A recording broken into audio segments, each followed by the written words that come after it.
This is Kamera. We're on day number 205. Yeah, guys, 205 days in a row. Got my little nephews over here, and they're like, dang. Okay, yeah.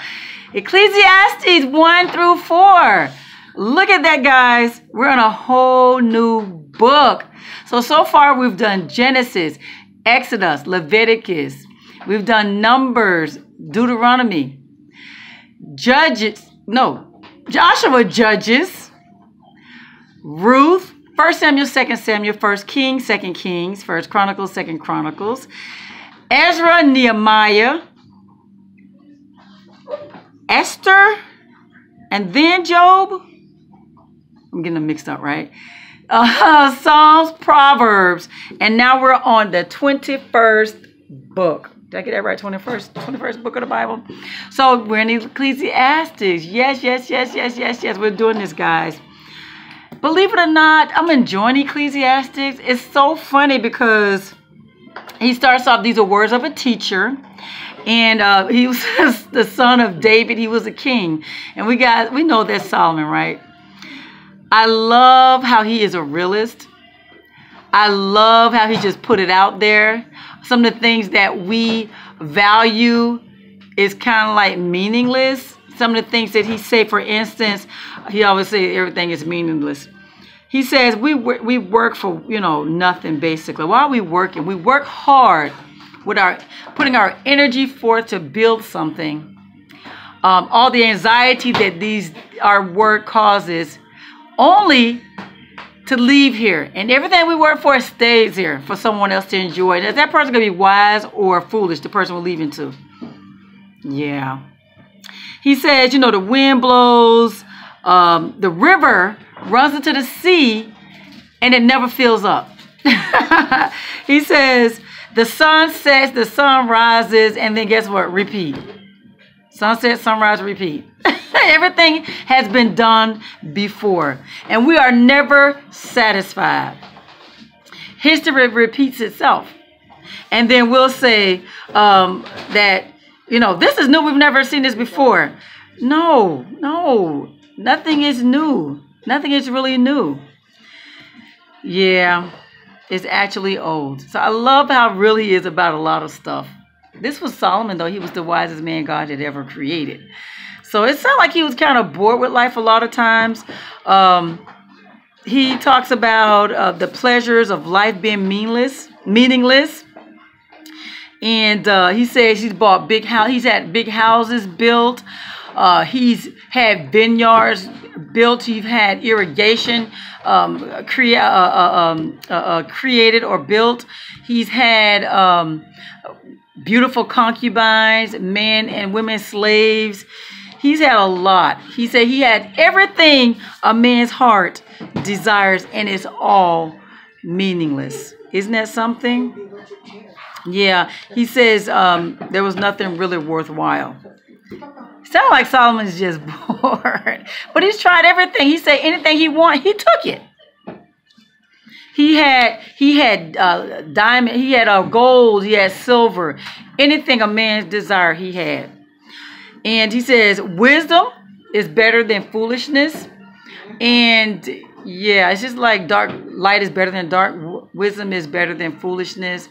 He says, but this is the thing though, because wisdom really don't have that much value, because guess what? It depends on how you look at it, I guess. Because he's saying that how much value does wisdom really have? Wisdom and foolishness, they have the same fate. They both die. No one remembers the foolish. No one remembers the wise. Yeah, Solomon was a realist. He was bored. He was the wisest man. He kept seeking wisdom. He does come out with something positive about wisdom, though. He says one of the things he's realized is, he talks about the hard work and how you leave it to other people. But he says something so good. He says he thinks that when you work hard, you should enjoy the fruits of your labor. You should enjoy eating. You should enjoy drinking. You should enjoy your job. Your job should give you some type of satisfaction. So he did come out positive with this.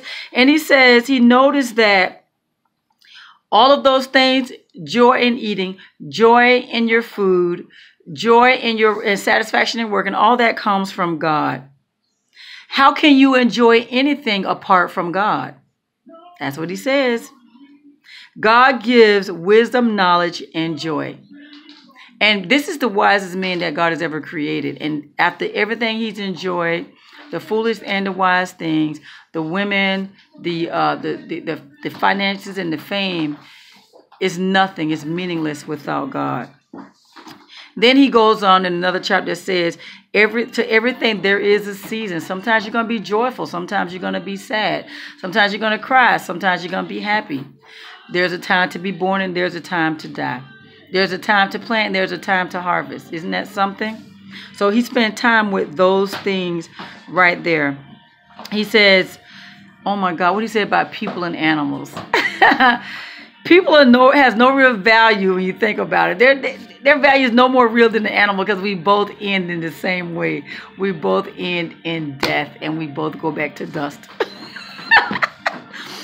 Everything is meaningless. Isn't that something? Now, one of the things that he did finally say the most meaningful thing is whatever you do, when you think about it, make sure that you're doing it with God. He says, wicked people, they don't have that joy. They don't have that peace.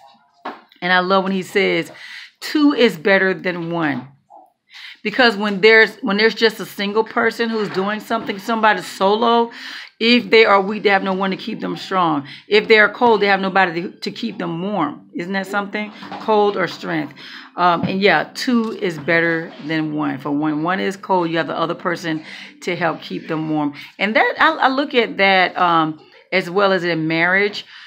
In marriage, sometimes one spouse is going to be stronger than the other. At other times, that other spouse may be stronger than the others. Also, you'll find that with spouses, wherever you're strong in, your spouse is usually weak in, and vice versa. Whatever his strengths are, you're usually weak in that area, vice versa. So, yeah. So I do like that. That's one of the strongest verses I've ever had during my length in marriage. That was that one. Sometimes that was my interpretation. Sometimes I'm gonna have to be the strong one. Sometimes he's gonna have to be the strong one, and we're helping each other through life. So yeah, that was a lot, guys. I said I'm loving Ecclesiastes already. 1 through 4, guys. It's so good. I mean, I giggled through most of the stuff because he's such a realist. Loved it. So guys, yeah, that's day number 205, Ecclesiastes 1, chapters 1 through 4. You have a God-filled blessed day.